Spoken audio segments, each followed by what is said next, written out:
এদের এই সরকারের অবস্থা এরকম হয়েছে যে উঁচু জায়গায় দেখলে সালাম, পীর দেখলেই উঁচু জায়গা দেখলেই পীর মনে করে, সালাম করা শুরু করে। তারা এই দেশে এমন এমন রাজনৈতিক শক্তি বা রাজনৈতিক ব্যক্তি, এটা আমি কারো হিংসা করেও বলছি না, এবং কোনো ধরনের আমার মধ্যে ইয়েও নাই যে অমুকে কেন ডাকলো অমুকে কেন ডাকলো না, এটা তারা যেটা ভালো মনে করেছে। কিন্তু তখনই খারাপ লাগবে যে এই গোষ্ঠীগুলো, এই লোকগুলো এই 18 কোটি জনগোষ্ঠীর কোন উপকারে আসবে, তাদের মধ্যে কোন বুদ্ধির ঢেকি তাদের মধ্যে আছে যে তারা সেটা মানে সেই বুদ্ধির ঢেকি উগলাইয়া দিবে জাতির জন্য। জনাব মাহমুদুর রহমান, জাতীয় পার্টির চেয়ারম্যান জনাব জেম কাদেরের উপদেষ্টা। জি, বিসমিল্লাহির রহমানির রহিম। পূর্ণিমা ভাই, আপনাকে অনেক ধন্যবাদ এবং শুভেচ্ছা জানাচ্ছি। আমাকে আপনার এই বহুল আলোচিত এবং বহুল পরিচিত এবং সমাদৃত এবং বহু লাইকড এই চ্যানেলে আমাকে আমন্ত্রণ জানানোর জন্য, এবং আমার দল জাতীয় পার্টি সম্পর্কে আপনার যে আপনার অনুসন্ধিৎসা, আপনার যে কিউরিসিটি, আমি মনে করি এরকম বহু সাংবাদিকের অনেক কিউরিসিটি অনুসন্ধিৎসা আছে। এটা আপনি যে সাহস করে এবং আপনার সাংবাদিক সুলভ আচরণ দিয়ে বা সাংবাদিক সুলভ দায়িত্ব থেকে আপনি চেষ্টা করছেন আমাদের দলের খোঁজ খবর নেওয়া এবং আমাদের দলের কার্যক্রম সম্পর্কে জনগণকে জানানো। এই জন্য আপনাকে পুনরায় আমার ব্যক্তিগত তরফ থেকে অনেক শুভেচ্ছা এবং ধন্যবাদ জানাচ্ছি। যে কথাটা আপনি শুরুতেই বলছিলেন যে জাতীয় পার্টি এই যে গঠন প্রক্রিয়া, এই সরকারের গঠন প্রক্রিয়ার প্রারম্ভিক স্তরে, প্রারম্ভিক স্টেজে, প্রাথমিক পর্যায়ে সংযুক্ত ছিল প্রথম দিন থেকেই। এরপরে হঠাৎ করে কোন অজানা ইশারায় হঠাৎ করে জাতীয় পার্টিকে আর কোনো কিছুতে দেখা যাচ্ছিল না এবং ডাকা হচ্ছিল না। বিভিন্ন ফোরামে বিভিন্ন সংস্কারের বলেন, সরকারের বিভিন্ন প্রয়োজনে অন্যান্য অনেক দলকে, যেসব দল সম্পর্কে বাংলাদেশের মানুষের বিন্দুমাত্র আগ্রহ নেই, বিন্দুমাত্র তাদের সম্পর্কে মানে চেতনা নাই, চৈতন্য নাই, এমনকি এসব দলগুলো এতই মাইক্রোস্কোপিক, এতই ভৈফোড় এবং এতই পরগাছা শ্রেণীর যে মানুষ মনে করছে না বা মানুষ মনে করার কোনো কারণ নাই যে এই দলগুলো মানুষের কোনো উপকারে লাগতে পারে। মানুষ বড়জোর ভাবছে এই দলগুলো তারা তাদের নিজের বা নিজের পরিবারের কোনো হয়তো উপকারে লাগতে পারে, কিন্তু জাতীয় প্রয়োজনে রাজনৈতিক দলটা তো একটা জাতীয় প্রয়োজনে তৈরি হয়। জাতীয় রাজনৈতিক দল তো দোকান খোলা নয়, যে বা সুপার মল খোলার মতো নয় যে আমার পয়সা আছে আমি দোকান একটা খুলি বসলাম, কাস্টমার কিছু আসবে আমি বেচা কিনি করবো, এটা কেনা বেচার বিষয় নয়। রাজনীতি, পলিটিক্যাল পার্টি এটা একটা গুরুত্বপূর্ণ অঙ্গ প্রতিষ্ঠান রাষ্ট্রের। যারা ভাগ্য বলতে গেলে ভাগ্য নিয়ন্ত্রণ তো অবশ্যই আল্লাহ, কিন্তু সেই আল্লাহর সেই মানে বিধাতার প্রতিনিধি স্বরূপ যারা মানুষের ভাগ্য নিয়ে কর্মসূচি প্রণয়ন করে, সেরকম দল হচ্ছে পলিটিক্যাল পার্টি। তো আপনি ঠিকই বলেছেন প্রারম্ভিক স্তরে সেটা নিয়ে হয়তো তখনকার যারা সরকারে ছিলেন বা সরকারে যাচ্ছিলেন তারা জাতীয় পার্টিকে প্রয়োজন মনে করেছেন, তারপরে তারা সেটা প্রয়োজন মনে করেন। তো আমি আপনাকে মোটা দাগে যে কথাটা বলতেই চাইবো সেটা হচ্ছে আসলে এটি নিয়ে জাতীয় পার্টির মধ্যে কোনো দ্বিধাদ্বন্দ্ব নেই এবং কোনো ধরনের অনুশোচনা না, কোনো ধরনের কষ্টবোধ নেই। কেন কষ্টবোধ নেই? কারণ জাতীয় পার্টি তার শক্তি, সামর্থ্য এবং তার প্রয়োজনীয়তারা, তার দেশের প্রতি তার যে দেশকে যে সে কিছু দিতে পারে, এই যে একটা কনফিডেন্স, তার কনফিডেন্স লেভেল অনেক উঁচে, অনেক উপরে। বাংলাদেশের অনেক এরকম রাজনৈতিক দল খুবই হাতে করে গোনা কয়েকটাই পাওয়া যাবে যারা বাংলাদেশের 18 থেকে 20 কোটি জনগোষ্ঠীকে সার্ভ করতে পারে বা পারার ক্ষমতা রাখে। জাতীয় পার্টি সেই দলগুলোর মধ্যে অন্যতম। সুতরাং সে তার ক্ষমতা সম্পর্কে ওয়াকিফাল, তার সক্ষমতা সম্পর্কে তার মানে সম্যক জ্ঞান আছে এবং ধারণা আছে, এবং সে মনে করে যে তার প্রয়োজনীয়তাটা ফুরায় যায়নি এবং সেটা সময়ের পরিক্রমায় সেটা এগিয়ে আসবে এবং ধরা দিবে। এই থেকে জাতীয় পার্টি মনে করে না যে এতে তার মানে তার এক ধরনের, অনেকে বলে যে আপনাদেরকে রাষ্ট্রীয় কোনো প্রয়োজনে, সরকারি কোনো প্রয়োজনে ডাকা হচ্ছে না, সেটা সরকার যদি মনে করে, জাতি তো মনে করে, সরকার যদি মনে করে সেটা এখন না মনে করলেও পরে মনে করবে, এবং যখন মনে করবে তখন তারাই উল্টা অনুশোচনা করবে। তো যাই হোক, আমি আপনার মূল কথা চলে আসতেছি। আসলে আপনি পূর্ণিয়া ভাই, আপনি তো একটা অনুসন্ধিত সাংবাদিক, আপনি স্বীকার করবেন, মানবেন, অবশ্যই মানবেন যে বাংলাদেশে এখন একটা এমন অবস্থা চলছে যে অবস্থায় আপনাকে তুলনা করতে হয়। আমরা ছোটবেলা রচনা পড়তাম, aim in life, aim in life, মানে রচনা পড়তাম না জীবনে, জীবনে এইম ইন লাইফ খুবই গুরুত্বপূর্ণ। যার এইম ইন লাইফ নাই, মানে লাইফের কোনো এইম নাই, লক্ষ্য নাই, গোল নাই, সেই লোক কিন্তু এগুতে পারে না, অনেক দূর যেতে পারে না। তো এইম ইন লাইফ আমরা ছাত্র অবস্থা, ছোটবেলায় আমাদের শিক্ষকরা, আমাদের গুরুরা আমাদেরকে খুব গুরুত্ব দিয়ে এইম ইন লাইফ সম্পর্কে আমাদেরকে জানতেন, যে তুমি তোমার জীবনের লক্ষ্য স্থির করো, তুমি কি ডাক্তার হইতে চাও, তুমি কি ইঞ্জিনিয়ার হইতে চাও, তুমি কি রাজনীতিবিদ হইতে চাও, কি এগুলো খুবই গুরুত্বপূর্ণ। সেই অনুযায়ী তার লাইফকে শেপ করতে হয়, তৈরি করতে হয়। ঠিক তেমনি আজকে বাংলাদেশের রাজনীতিতে আপনি দেখবেন, এই যে গত ১.৫ বছর যাবৎ যে সরকারটা পরিচালিত হয়ে আসছে, এই সরকার কোনো এইম ইন লাইফ বলতে কিছু নেই, তাদের লক্ষ্য স্থির নেই, গোল স্থির নেই, মানে নির্ধারিত নাই। তারা আসছে, আসার জন্য এসছে, যাওয়ার জন্য যাচ্ছে, তারা বলার জন্য বলছে, তার শোনার জন্য শুনছে। এই অবস্থায় আমরা ১.৫ বছর যাবৎ লক্ষ্য করেছি। তা না হলে দেখুন যে জাতীয় পার্টির মতো একটা দল, আপনাকে এটা মানতেই হবে। আপনি প্রথম কথা কেন এটা বললাম, এম ইন লাইফ নাই, প্রথম যদি আমি এভাবে বলি, দেখেন তারা যখন এই গণ অভ্যুত্থানের পরে এই সরকারটা আসলো, তারা তো এটা তো অন্তত ঠিক করতে পারা উচিত ছিল, বা যে এই সরকারটা কি করবে, কি করবে মানে কি, যে আপনি দেখেন কি করলো, এটা কি বিপ্লবী সরকার, নাকি এটা রেজিম চেঞ্জ, এটা সাংবিধানিক ইন্টারিম গভর্নমেন্ট, যেটা এর আগে আমাদের ৯০-তে হয়েছে, ৯৬-তে হয়েছে, এরকম। এটা ঠিক করতে পারে নাই তারা, তারা এটা দ্বিধাদ্বন্দ্বের মধ্যে ছিল, বিপ্লবী সরকার বলবে নাকি এটা গণ অভ্যুত্থানের সরকার বলবে, এটা ঠিক করতে পারে না। আর ঠিক করতে পারে নাই বলে তারা প্রত্যেকটা পদে পদে হোঁচট খেয়েছে, ভুল করেছে এবং জনগণকে পিছায় দিয়ে গেছে। আপনাকে এটা বলতেই হবে এখন, দেশ আগানোর পরিবর্তে পিছায় গেছে, সংস্কারের পরিবর্তে মানে এখন আমরা স্টাক হয়ে গেছি। আপনি সংস্কার করে কিন্তু না হয়ে আমরা স্টাক হয়ে গেছে, আমরা আবদ্ধ হয়ে গেছে, আমরা এক জায়গায় ঘুরপাক খাচ্ছি।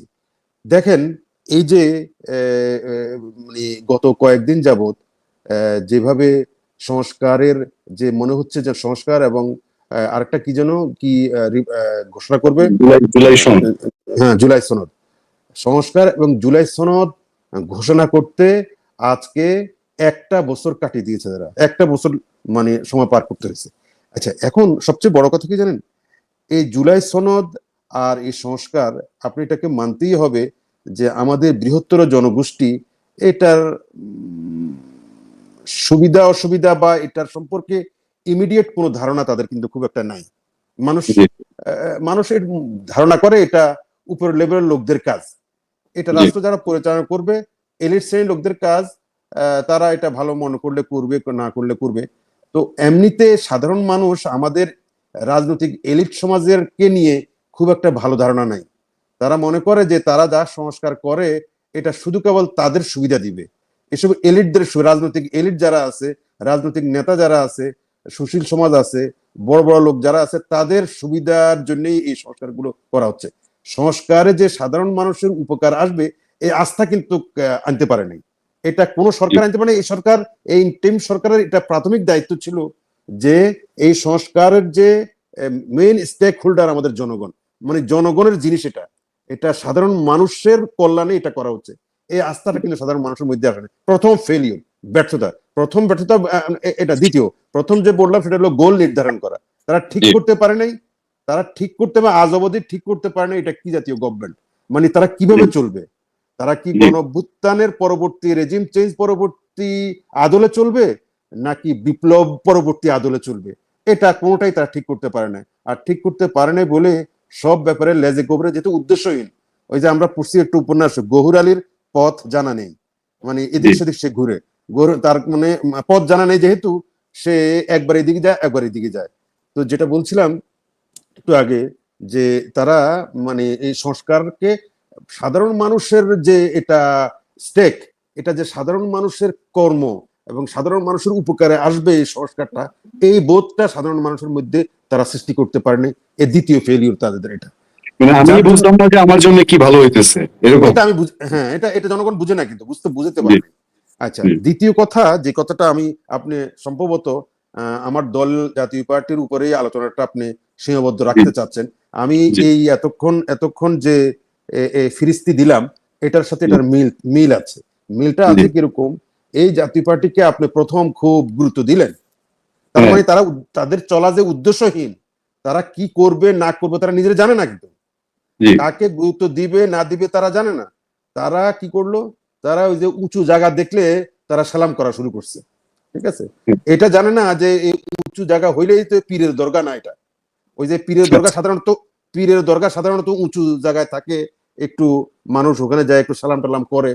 তো জি এখন যারা বুঝে না, তারা উঁচু জায়গা দেখলে সালাম করা শুরু করে, সেজদা করা শুরু করে, ঠিক আছে?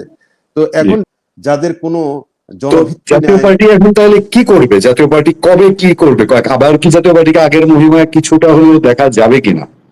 আমি বলতেছি এটা, জাতীয় জি পার্টি তার মহিমা, জাতীয় পার্টি বাংলাদেশের রাজনীতিতে কখনোই প্রাসঙ্গিকতা হারাবে না। এটা আপনাকে জি আমি বললাম, কখনোই জি প্রাসঙ্গিকতা হারাবে না। এই দলের জি প্রাসঙ্গিকতা আছে।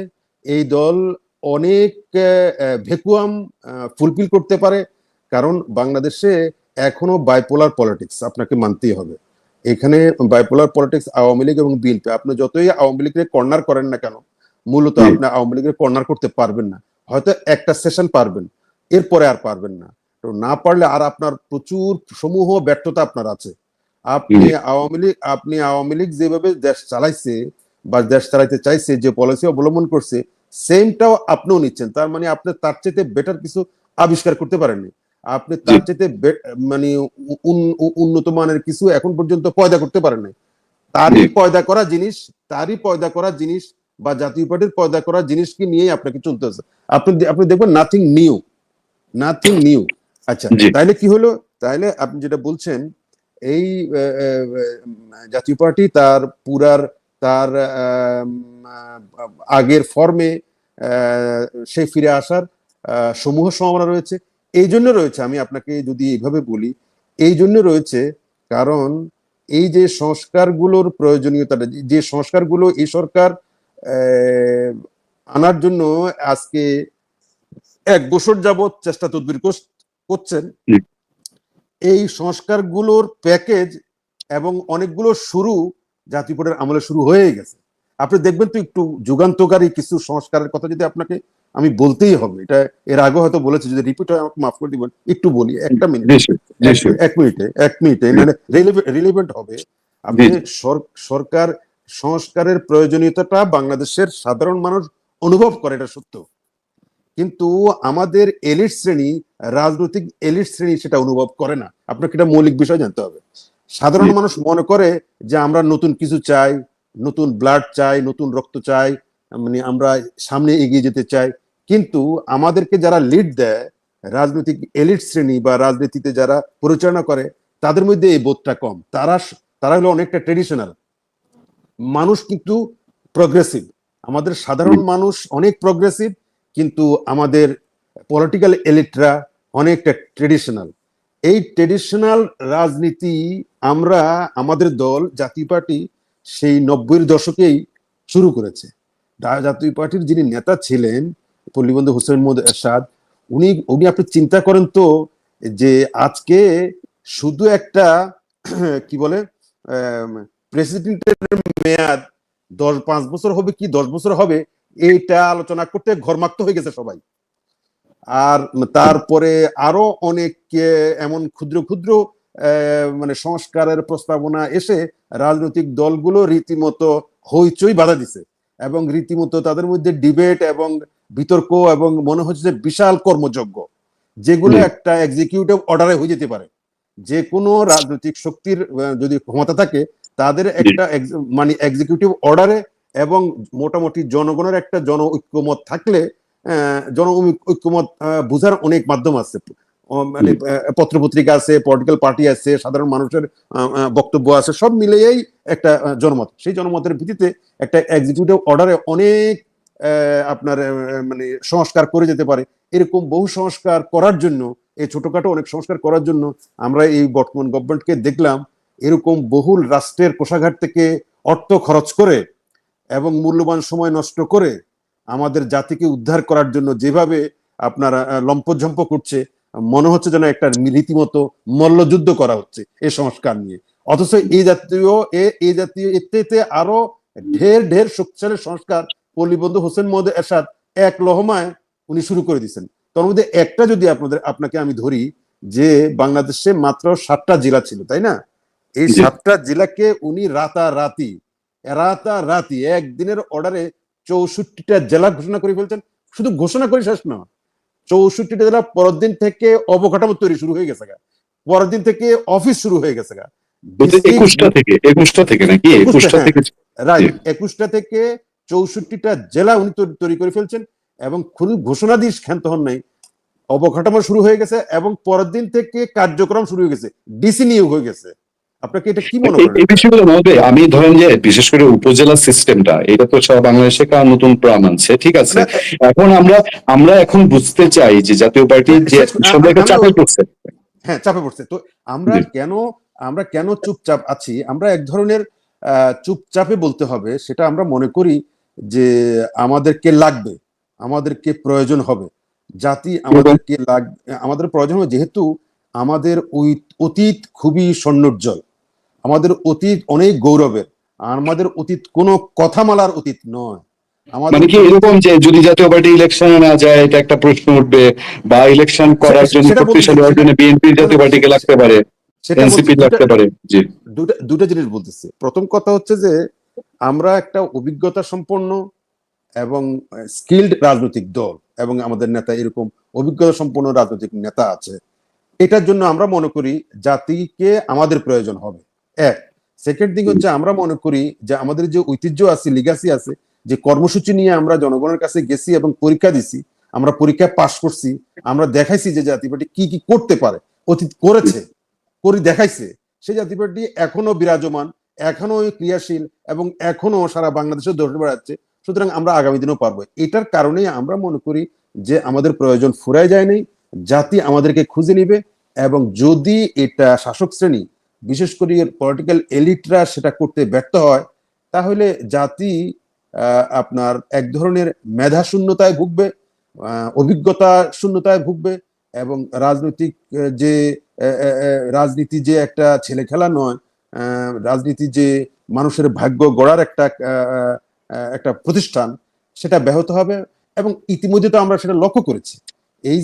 এই সরকার যেভাবে এই সংস্কারগুলো করার জন্য যেসব রাজনৈতিক দলগুলোর সাথে আলাপ আলোচনা করছে, যারা নিজেদের পরিবার চালানোর ক্ষমতা রাখে না, যারা একটা নিজের ব্যবসা প্রতিষ্ঠান চালানোর ক্ষমতা রাখে না, যারা একটা প্রতিষ্ঠান বলেন, বিভাগ বলেন, বা একটা ক্ষুদ্র কোনো প্রতিষ্ঠান চালানোর ম্যানেজমেন্টের ক্ষমতা যাদের নাই, যে প্রতিষ্ঠানের নাই, যে ব্যক্তির নাই, তাদেরকে দিয়ে আজকে এই সংস্কারের এই বিশাল কর্মযজ্ঞ সাধনের চেষ্টা করা হচ্ছে।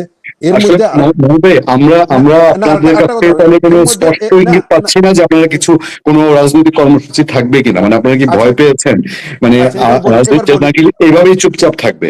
না, এটা বলি, এটা না, আমরা ইতিমধ্যে আপনি হয়তো দেখে থাকবেন যে আমরা রাজনৈতিক কর্মসূচি নিয়ে এগোচ্ছি। আমাদের নেতা, আমাদের দলের চেয়ারম্যান, উনি স্পষ্ট, ওনার ভূমিকাটা উনি স্পষ্ট করেছেন, ক্লিয়ার করেছেন, জাতির সামনে ক্লিয়ার করেছেন, এই বলে যে উনি জাতীয় পার্টিকে এখন সঠিক ট্র্যাকে নিয়ে আসতে চাচ্ছেন। জাতীয় পার্টি অতীতে আমাদের এত গৌরবোজ্জ্বল অতীত থাকা সত্ত্বেও আমরা সঠিক ভূমিকাটা নিতে পারি নাই, কারণ আমরা অনেক ক্ষেত্রে কোমর ভাঙ্গা, মাজা ভাঙ্গা এবং মেরুদণ্ড ভাঙ্গা ছিলাম। সেটা নিয়ে অনেক বিতর্ক থাকতে পারে, বাস্তবতা হচ্ছে ছিলাম, বা আমরা সঠিকভাবে ভূমিকা নিতে পারি নাই।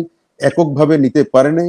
আমাদেরকে নানাভাবে হয়রানি করা হয়েছে, নানাভাবে ব্ল্যাকমেইল করা হয়েছে এবং নানাভাবে আমাদের দুর্বল জায়গাতে আঘাত করা হয়েছে।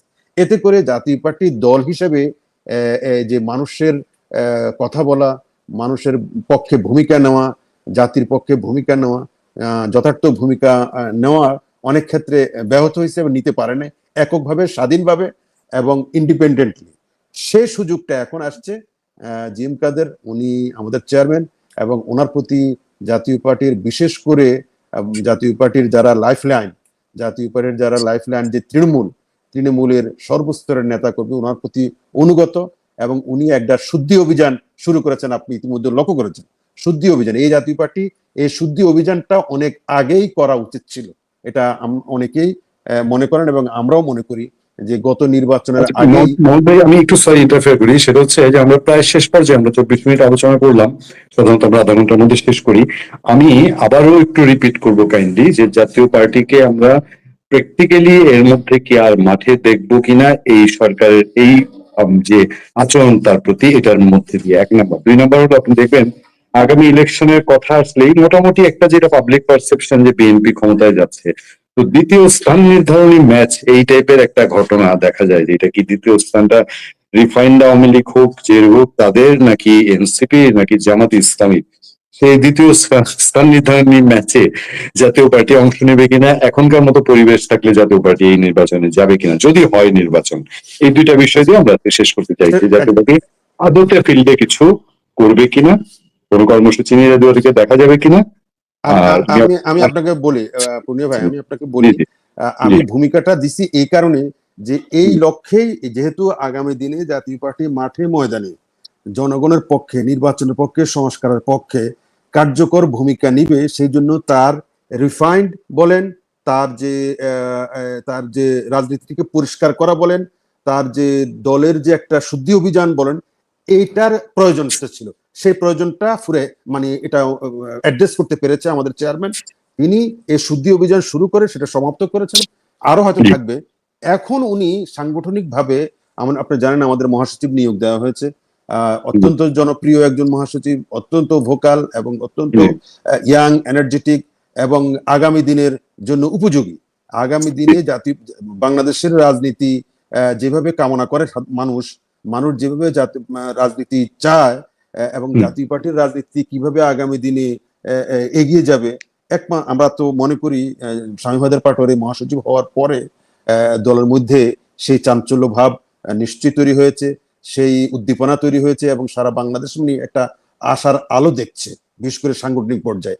সেটার অংশ হিসাবে জাতীয় পার্টিকে শুদ্ধিকরণের অংশ হিসাবে, জাতীয় পার্টিকে শক্তিশালী করার অংশ হিসাবে আমাদের চেয়ারম্যান এই দুইটা কর্মসূচি হাতে নিয়েছেন এবং দুইটাই উনি সম্পন্ন করেছেন।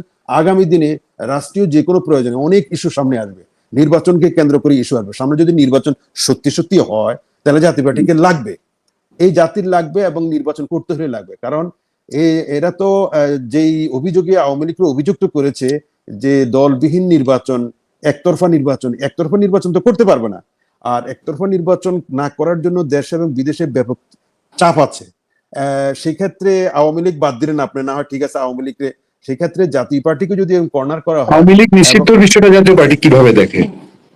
আমরা তো শুরু থেকেই বক্তব্য দিয়ে আসছি, কোন দলকে নিষিদ্ধ করার পক্ষপাতিত্ব নাই, বরঞ্চ দলকে নিষিদ্ধ করবে জনগণ, ভোটে তাকে যাইতে দিতে হবে।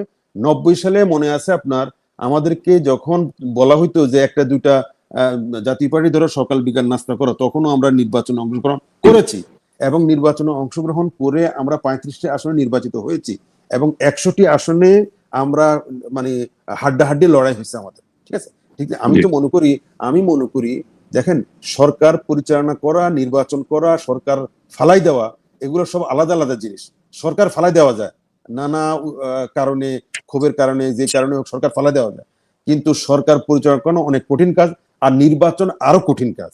আপনি নির্বাচন করবেন, রাজনৈতিক দল তো লাগবে, আপনি তো ফেরেস্তা দিয়ে নির্বাচন করাবেন না, রাজনৈতিক দল লাগবে। তো রাজনৈতিক দল মানে হচ্ছে কি, যে রাজনৈতিক দলের সারা বাংলাদেশে কম বেশ সাপোর্ট বেস আছে, সেই দল দিয়ে তো লাগবে। আপনাদের চক্ষু মিয়ার দল দিতে আর ইয়া হয় না, রাজনীতি হয় না আর নির্বাচন হয় না। তো সেটার জন্য বলছি, তো আমরা তো চক্ষু মিয়ার দল না, আমরা বাংলাদেশে জাতীয় পার্টি 9 বছর রাষ্ট্র পরিচালনা করেছে, প্লাস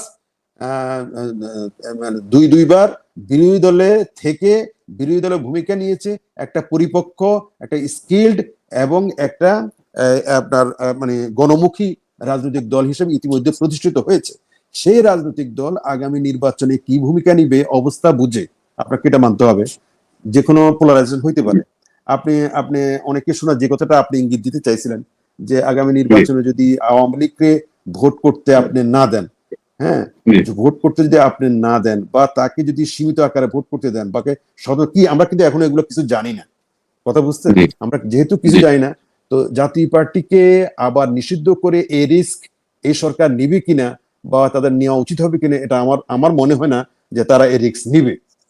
তারা যদি সেক্ষেত্রে রিস্ক না নেয়, সেক্ষেত্রে জাতীয় পার্টি যদি আগামী দিনে নির্বাচন করে এবং জাতীয় পার্টির বন্ধু, রাজনীতিতে বন্ধু শত্রু, চিরদিন বন্ধু চিরদিন শত্রু বলে কোনো কথা নেই। আপনারা লক্ষ্য করে থাকবেন, দেখেন বিএনপি আওয়ামী লীগ ব্র্যাকেট বন্দি, বিএনপি এবং জামাত এটা একটা ব্র্যাকেট বন্দি রাজনৈতিক দল, সেই দিন পর্যন্ত ছিল ব্র্যাকেট বন্দি, জামাত বলতে বিএনপি, বিএনপি বলতে জামাত, কিন্তু এখন একজনের আর্ক রাইভাল হয়ে গেছে আরেকজন, ঠিক আছে? এটা রাজনীতি চলে, এটা সবসময় ছিল, আছে, থাকবে। আগামী দিনেও কোনো প্রক্রিয়ায় যে কোনো যদি জাতীয় পার্টিকে নির্বাচন করতে হয় এবং সেই পোলারাইজেশনে মানে দেশের মানুষের প্রয়োজনে, দেশের মানুষের স্বার্থে, গণতন্ত্রের স্বার্থে এবং দেশের স্ট্যাবিলিটির স্বার্থে, দেখেন আপনি দেশকে তো একটা নৈরাজ্যের দিকে ঠেলে দিতে পারেন না, দেশকে একটা অস্থিতিশীল অবস্থার দিকে ঠেলে দিতে পারেন না। আপনি এমনিতে দেশে অর্থনীতি একদম তলানিতে যে ঠেকছে, আপনি যদি স্টেবল অবস্থা না আসে তাহলে জাতীয় পার্টি সবসময় একটা স্টেবল রাজনীতির পক্ষে, আপনার এটা মানতে হবে। ঘোলা পানিতে মাছ শিকার করার জন্য আমাদের দেশে কিন্তু অনেক শক্তি আছে, যে একটা গন্ডগোল পাকায় দিয়া জনগণের একটা আপনার মানে জনগণের সাফারিংস কে পুঁজি করে একজনের রাজনৈতিক ফায়দা, এটা কিন্তু একটা দেশপ্রেমিক কোন রাজনৈতিক শক্তির কাম্য হইতে পারে না, এটা উচিত নয়। রাজনৈতিক শক্তি যার জন্য জাতীয় পার্টি চুপচাপ বসে আছে, যাদের সাথে মনে করে যেহেতু আমরা দেশপ্রেমিক রাজনৈতিক দল এবং আমরা দেশকে পরিচালনা করার অভিজ্ঞতা আছে, আমাদের প্রয়োজন এই জাতির প্রয়োজন আছে এবং এই জাতি আমাদেরকে স্মরণ করবে এবং এই সরকারের এবং আগামী দিনের যে সরকার যারাই আসবে তারা তাদের ব্যর্থতার মধ্যে আমরা জাতীয় পার্টি আগামী দিনে আমরা আমাদের কর্মসূচির মধ্যে এগিয়ে যাব। এবং মুদ্রা কথা, শেষ কথা যেটা বলবো, আপনি আমাকে জানতে চাইছেন যে জাতীয় পার্টি কি ঘরে ঢুকে গেল নাকি না। জাতীয় পার্টি ওয়ান স্টেপ ফরওয়ার্ড, আপনি আপনি সামনে যাওয়ার জন্য কিন্তু 2 কদম পিছাইতে হয়, এটা একটা সূত্র, আপনি এটা জানেন, অবশ্যই জানেন। সেটা হচ্ছে যে আমি 1 স্টেপ ঝাঁপ দিব, ঝাঁপ দেওয়ার জন্য আমাকে 2 স্টেপ পিছনে যেতে হবে। ঠিক জাতীয় পার্টি এই মুহূর্তে 2 স্টেপ পিছনে আছে, মানে সামনে এগিয়ে যাওয়ার, সামনে মানে জাম্প দেওয়ার জন্য। সুতরাং এই অবস্থায় গেলে, কারণ জাতীয় পার্টি এমন একটা দল যে দল ঝাঁপ দিলে অনেক দূর যাইতে পারে, কিন্তু বাংলাদেশে এমন অনেক দল আছে, শক্তি আছে যে ঝাঁপ দেওয়ারও ক্ষমতা রাখে না, ঠিক আছে? সুতরাং আমরা আগামী দিনে দেশের যে কোনো প্রয়োজনে আমরা যে সামনে এগিয়ে যাব, এতে কোনো সন্দেহ নেই। এবং সবচেয়ে বড় কথা যেটা পুনিয়া ভাই, আমি সবচেয়ে বড় কথা যেটা আমরা এমন একটা নেতা আমরা পাইছি যিনি আপাতদৃষ্টিতে মনে হইতে পারে আমাদের জাতীয় পার্টিকে অনেক ক্ষুদ্র করে ফেলছেন, এরকম অনেকে মনে করেন যে জাতীয় পার্টি এখন এত বহিষ্কার করার ফলে, এত আগাছা পরিষ্কারের পরে, এত পরগাছাকে পরিষ্কার করার ফলে এটা ছোট হয়ে গেছে। এই ছোট থেকেই জাতীয় পার্টির যাত্রাটা, কারণ এখন আগাছা পরিষ্কার হয়েছে, এখন আপনার পরগাছা পরিষ্কার, এবং এখন মানে মানে কি বলবো, আপনার লক্ষ্য স্থির করে পরিষ্কার ভাবে আমাদের লক্ষ্য পরিষ্কার, আমাদের উদ্দেশ্য পরিষ্কার, আমরা কি করতে চাই সেটা পরিষ্কার। জিম কাদারের নেতৃত্বে আমি তো মনে করি আগামী দিনে জাতীয় পার্টি অনেক দূর এগিয়ে যাবে এবং আগামী দিনে যে বাংলাদেশ মানুষ আশা করে, একটা সুশাসনের বাংলাদেশ, আপনি সবকিছু বাদ দেন, আপনি এই দিবেন সেই দিবেন, মানে বাংলাদেশের মানুষের গোলা ভরা সবকিছু দিবেন, আমি সংক্ষেপে বলি সুশাসন। এই সুশাসন যে বাংলাদেশের মানুষ চায়, সেটা আমি তো মনে করি সেই সুশাসন দেওয়ার মতো ক্ষমতা আপনার জাতীয় পার্টির আছে। এবং সেখানে Thank you. অবদান রাখার জন্য জাতীয় পার্টির আছে, জাতীয় পার্টির সে ঐতিহ্য আছে এবং তারা প্র্যাকটিক্যালিও সুশাসন দেওয়ার জাতীয় পার্টি ফুসছে, রাজনীতিতে ফেরার কঠিন প্রস্তুতি চলছে। কথার ফুলঝুরি ছড়িয়েছে, ব্যাপারটা কিন্তু তাও না, তারা দেখিয়েছে এবং আগামী দেখাতে পারবে বলে আমার মনে হয়। সুতরাং আপনি যেটা বলছেন যে আমরা জাতীয় পার্টি ঘরে ঢুকে যাই নাই, আমরা সামনে এগিয়ে যাওয়ার জন্য একটু পিছাইছি, সামনে ঝাঁপ দেওয়ার জন্য মানে ওয়ান স্টেপ ব্যাকওয়ার্ড হয়েছি মাত্র। তো এটাকে one step backward, two step forward, এটার জন্যই মূলত আমাদের প্রচেষ্টা এবং জিএম কাদেরের প্রচেষ্টা। আমি মনে করি জাতীয় পার্টি এখন নতুন ব্লাড, নতুন রক্ত এবং যুগের চাহিদা, এই জেন জিড জেনারেশনের যে চাহিদা, সেই চাহিদার সাথে তাল মিলিয়ে উনি যেভাবে জাতীয় পার্টিকে সাজাচ্ছেন, আমি মনে করি যে একটা লক্ষণীয় পরিবর্তন সম্ভাবনা আছে এবং সেটা হয়তো এই জাতি সামনে সেটা লক্ষ্য করবে এবং ফল ভোগ করবে। Thank you. দর্শক, আমরা কথা বলছিলাম জাতীয় পার্টির চেয়ারম্যান জিএম কাদেরের উপদেষ্টা মাহমুদুর রহমান মাহমুদ ভাইয়ের সঙ্গে। ধন্যবাদ আপনাকে, আমাদের দর্শকদের পক্ষ থেকে অসংখ্য ধন্যবাদ আপনাকে। থ্যাংক ইউ, আপনাকে অনেক ধন্যবাদ।